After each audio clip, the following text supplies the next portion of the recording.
안녕하세요, 제이든입니다. 오늘은 새로운 다이노 이스케이프 메가 디스트로이어스의 스테고사우루스를 리뷰하려 해요. 오늘 영상에서 보여드릴 제품은 저도 정말 기대를 많이 하고 있는 제품입니다. 물론 마텔의 첫 번째 스테고사우루스 발매도 아니고 스테고사우루스가 주라기 프랜차이즈에서 처음 등장한 공룡은 또 아니죠. 사실 이미 스테고사우루스는 여러 번 발매가 됐었고 발매됐을 때마다 항상 큰 인기를 누렸었던 것 같습니다. 몇몇 제품은 지금 와서 구매하려면 살짝 웃돈을 줘야 하는 경우도 있으니까요. 올해도 마텔은 열심히 새로운 제품을 발매하고 있습니다. 그런 신제품들 와중에 일부는 리페인팅 제품, 일부는 완전히 새로운 제품으로 발매가 되는데요. 오늘 보여드릴 스테고사우루스는 정말 그 중에 최고라고 말씀드릴게요.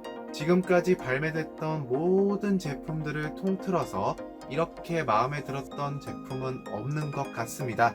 이 초록색과 갈색이 뭔가 잃어버린 세계 속의 스테고사우루스를 연상시키지는 않나요? 그러니 일단 외형만으로도 이전에 발매됐었던 제품과는 엄청난 차이를 보여줍니다. 그럼 본격적으로 제품 살펴보도록 할게요. 박스 아트와 패키징은 일반적인 다이노 이스케이프 포장인데요. 저는 아직까지 아름다운 일몰을 머금은 프라이멀 어택 포장이냐 아니면 다이노 이스케이프 포장이냐 어떤 것이 더 마음에 드는지 고르고 있는 중이랍니다. 박스의 뒷면에는 스테고사우루스의 사진을 확인할 수 있는데요. 확실히 포획 기어가 어떤 식으로 작동하는지 보여주는 사진이 제 눈을 사로잡는 것 같습니다. 아마 초식 공룡으로는 스테고사우루스가 포획 기어를 처음 받게 되는 공룡일 거예요. 그리고 아래쪽으로는 같은 라인업으로 발매됐었던 카르카로돈토사우루스의 사진까지 확인 가능합니다. 영상 하단에 제가 리뷰했었던 카르카로돈토사우루스를 남겨둘 테니 멋진 칼칼이 영상도 꼭 놓치지 마세요. 스테고사우루스는 굉장히 잃어버린 세계틱한 색조합으로 발매가 됐는데요. 그냥 딱 봤을 때는 또 다른 스테고사우루스 피규어네 하실 수 있겠지만 성급한 판단은 노노노. 이전에 발매됐던 제품과 비교했을 때 확실한 업그레이드 버전입니다. 직접 비교도 같이 해드릴게요.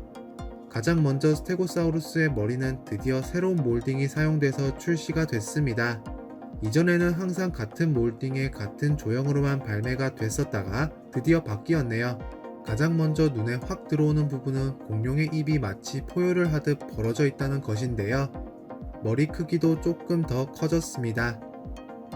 조형뿐만 아니라 디테일 역시 한껏 강조가 됐는데 여기 오프화이트 색상의 하이라이트 부분 역시 정말 멋있어요. 확실히 조형뿐만 아니라 이런 디테일까지 가미가 됐기에 우리의 눈을 사로잡기에 충분한 피규어가 될 겁니다. 계속해서 공룡의 목과 몸통으로 가볼게요. 이제 스테고사우루스만의 특징인 골판이 등장하게 되는데요. 골판은 모두 어두운 갈색으로 도색됐고 디테일도 가미되어 있습니다. 좀 전에 보셨던 오프화이트 색상의 하이라이트는 몸통 부위에서 갈색과 함께 강조됐는데요. 아쉽지만 엉덩이 부분에서 뚝 끊겨버리게 돼요. 아마 이런 부분이 꼬리 부분까지 쭉 이어졌더라면 정말 오지는 스테고사우루스가 됐을 텐데 말이죠. 그래도 그렇게 거슬리는 부분까지는 아닙니다. 피부 질감 표현이나 전체적인 디테일 작업은 다리에도 생략되지 않았어요. 사실 이런 부분 역시 놓치기 쉬운 부분이지만 이전 작품과 비교되는 부분이기도 합니다. 다리 아랫부분으로 가면 갈수록 좀 더 작아지는 피부 질감 표현과 함께 근육 라인까지 표현된 모습을 확인할 수 있는데요. 다리 윗부분에는 큼직큼직하게 아래로 내려갈수록 작아지는 이런 표현 방법 정말 좋습니다. 그리고 이미 예상하셨을지는 모르겠지만 발톱 도색은 생략됐네요. 그런 피규어를 잠깐 뒤집어서요. 팩트 앱에 사용 가능한 스캔 코드도 잠깐 보여드리겠습니다. 마지막으로 공룡의 꼬리 역시 크기가 다른 피부 질감 표현으로 마무리가 됐네요. 꼬리 끝까지 쭉 이어집니다. 그리고 이렇게 잘 보이지 않는 부분에도 디테일을 끝까지 살려주는 마텔의 센스. 꼬리 끝부분의 테고마이저 부분은 오프화이트 색상으로 칠해져 있어서 뼈 느낌이 한껏 강하게 납니다. 확실히 골판 공룡이니만큼 골판 디테일 역시 잘 살려주었네요. 이 제품의 관절은 꽤나 괜찮은 편에 속한다고 말할 수 있겠습니다. 하나 가동시키면 불필요하게 모든 것들이 움직이는 그런 방식은 아니에요. 먼저 공룡의 머리는 가동 범위가 크지는 않지만 위아래로 혹은 좌우로 심지어 회전까지 가능한 형태입니다.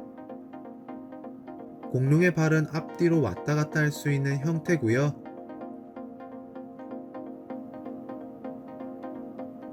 대부분의 피규어처럼 이렇게 벌어지고 오므려지기까지도 합니다.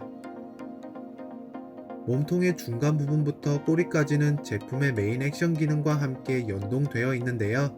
굉장히 자연스럽게 움직일 수 있도록 설계됐기에 몸통 전체가 움직이는 느낌이 들 겁니다. 그리고 스테고사우루스의 포획 기어는 이렇게 생겼네요. 진짜 이 포획 기어가 포함된 제품 컨셉은 어떻게든지 오랫동안 유지가 되었으면 좋겠습니다. 너무 마음에 들어요. 저는 이렇게 태고마이저 부분을 기준으로 잡고 착용시키는 게 좀 더 쉽더라고요. 그리고 여기 골판 부분을 누르게 되면 신나게 몸을 흔들며 포획 기어를 해제시키는 스테고사우루스를 만나보실 수 있습니다. 물론 마텔의 또 테고사우루스였긴 하지만 그렇다고 해서 이전에 발매됐었던 제품과 완전히 동일하진 않았죠. 좀 더 많은 디테일이 가미됐던 그런 제품이었습니다. 제가 느끼기에는 시간이 지나면 가격도 프리미엄도 살짝 올라갈 것 같긴 해요. 그러니까 혹시 아직도 구매를 못하신 분들이 계시다면 각종 온라인몰에서도 정가 19.97달러에 구매가 가능하니 구매를 서둘러 주시면 될 것 같습니다. 만일 영상을 시청하시는 분들 중에서 스테고사우루스를 그렇게 좋아하시지 않는다? 좋아요. 근데 스테고의 팬이 아니라고 한들 지금까지 컬렉션에 추가할 스테고가 없다고 생각하셨다면 오늘 보여드린 이 제품은 주라기 팬으로서 컬렉션에 추가하셔도 괜찮은 제품인 것 같습니다. 여러분들은 다이노이스케이프 메가 디스트로이어스 스테고사우루스를 어떻게 보셨나요? 제품이 마음에 드셨는지 아니면 다른 제품으로 눈이 돌아가셨는지 댓글에 자유롭게 한마디씩 부탁드리겠습니다. 오늘 영상이 여러분들의 판단에 조금이라도 도움이 됐다면 좋아요 한 번씩 부탁드리고요. 이와 같은 컨텐츠를 더 감상하고 싶으시다면 구독도 부탁드리겠습니다. 그럼 여러분들 모두 다음 영상에서 뵐게요.